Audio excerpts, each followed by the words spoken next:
नमस्कार दोस्तों, स्वागत है आप सभी का आपके अपने यूट्यूब चैनल हिंदी लिटरेचर में। जी हाँ दोस्तों, आज हम डिस्कस करेंगे बीएड फोर्थ सेमेस्टर के फर्स्ट पेपर वगैरह, जिसका नाम है जेंडर, स्कूल एंड सोसाइटी। जी हाँ दोस्तों, यूनिवर्सिटी कोई भी हो, ये पेपर आपके लिए इम्पोर्टेंट रहेगा और इससे आप पेपर में क्वेश्चन आने की उम्मीद रहेगी, है ना। तो चलिए इसकी फुल डिटेल में हम डिस्कस करते हैं, कौन कौन से क्वेश्चन आए हैं और कौन कौन से क्वेश्चन अगली बार आ सकते हैं ना, जब आप बीएड फोर्थ सेम का एग्ज़ाम देंगे, है ना। तो चलिए वीडियो पर आते हैं। जी हाँ दोस्तों, तो आप देख पा रहे होंगे अपने स्क्रीन के ऊपर बीएड फोर्थ सेमेस्टर, है ना, एग्जामिनेशन। बेटा जून 2024 का पेपर है ना, paper CC1।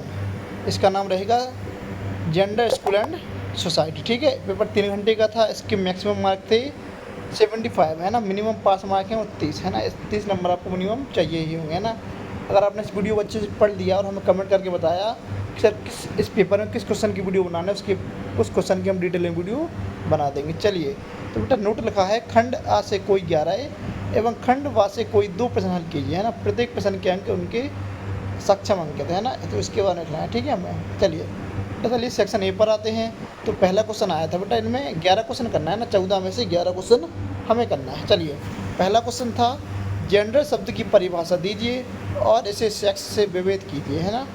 Define the term genders and differentiate it from sex, है ना। सेक्स से इसको विभेद करके बताना है ना हमें। चलिए, अगला क्वेश्चन है जेंडर शब्द की विभिन्न कालक्रमों में किस तरह त्रुटिपूर्ण व्याख्या की गई है ना। बेटा जेंडर से कई क्वेश्चन पूछे गए हैं ना, तो इस टॉपिक को अच्छे से आप पढ़ लीजिए, है ना।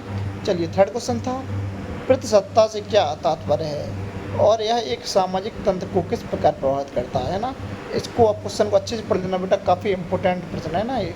चलिए आगे बढ़ते हैं। अगला क्वेश्चन आया था जेंडर समानता एवं जेंडर समतुल्यता दोनों समान अर्थी हैं, व्याख्या कीजिए ना।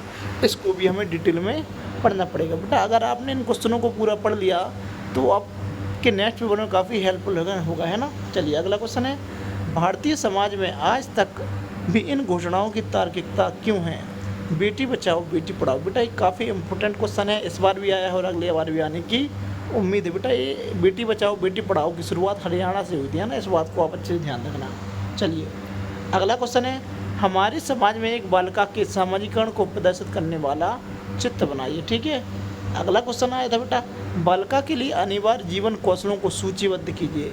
इन क्वेश्चनों को अच्छे से आप पढ़िए और कमेंट कीजिए अगर इनकी आपको डिटेल में वीडियो चाहिए। चलिए, अगला क्वेश्चन है विद्यालयी पाठ्य पुस्तकों में जेंडर इशूज समस्या को किस प्रकार समाधान किया गया है, उदाहरण सहित उत्तर दीजिए, है ना। चलो, ये भी क्वेश्चन आया था। अगला क्वेश्चन है हमारे विद्यालय में पुरुष आह एवं स्त्री आह फेमिनिन सिलेबस को किस प्रकार सिखाया जाता है ना, इसको भी हमें डिटेल में लिखना था। चलिए, अगला क्वेश्चन था स्त्री समतुल्यता के मार्ग में आने वाली चुनौतियों को बिंदुबद्ध कीजिए। बेटा ये काफ़ी इजी क्वेश्चन है, आपको उसको अच्छे से पढ़ के जाना। ठीक है, चलिए, अगला क्वेश्चन है क्या हमारे विद्यालयों में सेक्स एजुकेशन की अनिवार्यता होनी चाहिए, यदि हाँ किस प्रकार लागू की जानी चाहिए ना, इसको भी अच्छे से आप डिटेल में पढ़ लेना। चलिए, अगला क्वेश्चन है वर्तमान एंड्रॉयड संस्कृति में मीडिया जेंडर समानता को आगे बढ़ाने में किस प्रकार मदद कर सकता है। बेटा इसको भी क्वेश्चन को आपको देख के जाना। चलिए, अगला क्वेश्चन है यौन उत्पीड़न क्या है भारतीय समाज में, इसके क्या कारण हैं,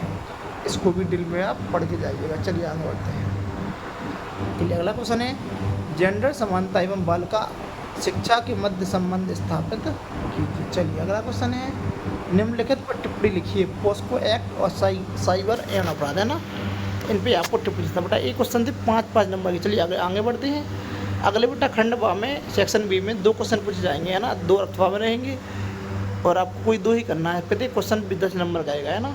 चलिए क्वेश्चन देखते हैं। एक बालिका के सामाजिकरण प्रक्रिया पर प्रकाश डालिए जिससे उसे स्वयं के स्त्री सत्व का ज्ञान होता है। राज्य एवं कानून के द्वारा उसके अस्तित्व एवं समतुल्यता को स्थापित करने के लिए कौन कौन से उपाय किए गए हैं। अगला क्वेश्चन पूछा गया था बालिकाओं की शिक्षा तक असमान पहुंची, उनके प्रति समस्त प्रकार की असमानताओं के जनक है, सिद्ध कीजिए ना। ये भी क्वेश्चन काफ़ी ईजी आया था। अगला क्वेश्चन है जेंडर असमानता के प्रमुख तत्वों को लिखिए और इनमें शिक्षा पाठ्यक्रम मूल्यांकन भूमिकाओं का निर्धारण कीजिए। चलिए, अगला क्वेश्चन है भारत में अनुसूचित जातियों जनजातियों अल्पसंख्यक वर्गों को स्वतंत्रता के 75 वर्ष बाद भी राष्ट्र की मुख्य धारा से क्यों नहीं जोड़ा जा सकता, जबकि उनको पूर्ण रूप अक्षर संविधान शक्तियों के अंतर्गत प्रदान किया गया। परिवर्तन कीजिए बेटा। तो बेटा ये पूरे क्वेश्चन आपको देखना है और आप चाहें तो हमें इन पर कमेंट करके बता सकते हैं कि सर आपको किस क्वेश्चन का आंसर चाहिए, है ना। तो अगर आपको वीडियो अच्छी लगी तो वीडियो को लाइक कीजिए, चैनल को सब्सक्राइब कीजिए, वीडियो को अधिक से अधिक अपने दोस्तों के साथ शेयर कीजिए। Thanks for watching my